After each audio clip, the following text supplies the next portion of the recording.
আসসালামু আলাইকুম, সবাই কেমন আছেন? আলহামদুলিল্লাহ আমি ভালো আছি। আজ আরেকটা ভিডিও নিয়ে চলে আসলাম। আজ করব মাছের ঝুরি।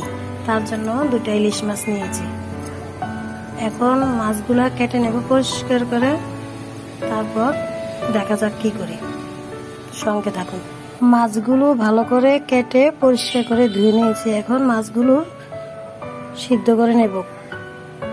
চলেন সিদ্ধ করে নিই। মাছগুলো সিদ্ধ করার জন্য আমি পানি সিদ্ধ করে নিচ্ছি। পানি গরম হলে মাছগুলো দিয়ে দেব।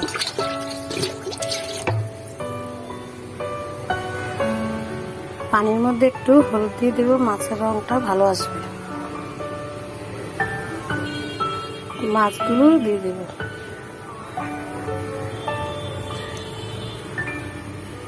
এখন সিদ্ধ হোক ভালো করে, অপেক্ষা করব। মাছগুলো সিদ্ধ করে কাটা ঝেড়ে নিয়েছি। রান্না করার জন্য পেঁয়াজ কুচি নিয়েছি, কাঁচামরিচ নিয়েছি, ধনিয়া পাতা নিয়েছি, সাথে নিয়েছি লেবু পাতা।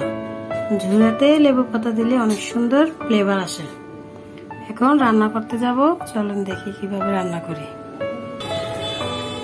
রান্নার জন্য কড়াই বসিয়ে নিলাম, তার মধ্যে তেল দিয়ে দিলাম।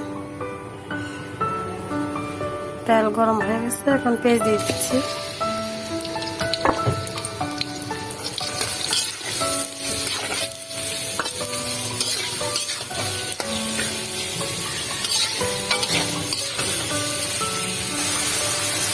এখন লবণটা দিয়ে দেবো। পেঁয়াজগুলো ভাজা ভালো হবে এবং তাড়াতাড়ি পেঁয়াজটা সিদ্ধ হয়ে যাবে লবণটা আগে দিয়ে।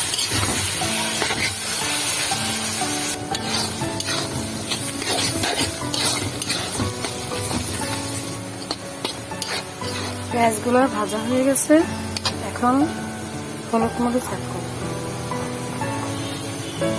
1 চামচ হলুদ, 1 চামচ মরিচ, অল্প পরিমাণ ধনিয়ার গুঁড়ো।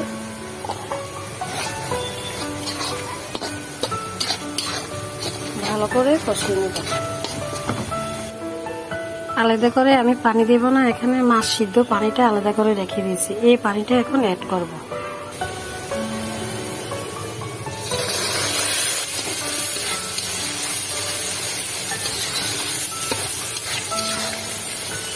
সিদ্ধ পানিটা না ফেলায় ভালো।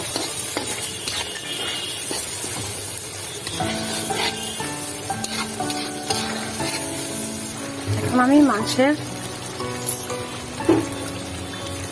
মাছটুকু দিয়ে দেব।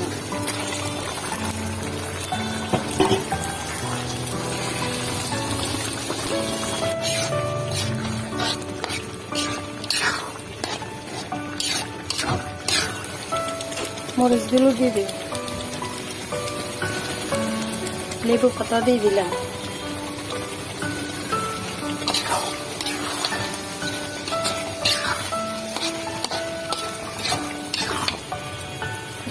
এখন ধনিয়া পাতা দিয়ে দিলাম।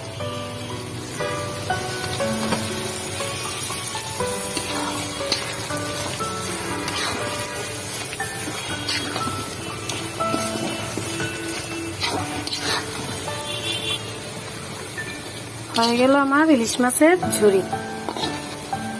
কেমন হলো রান্না করে খেয়ে দেখবেন এবং আমাকে জানাবেন। আল্লাহ হাফেজ।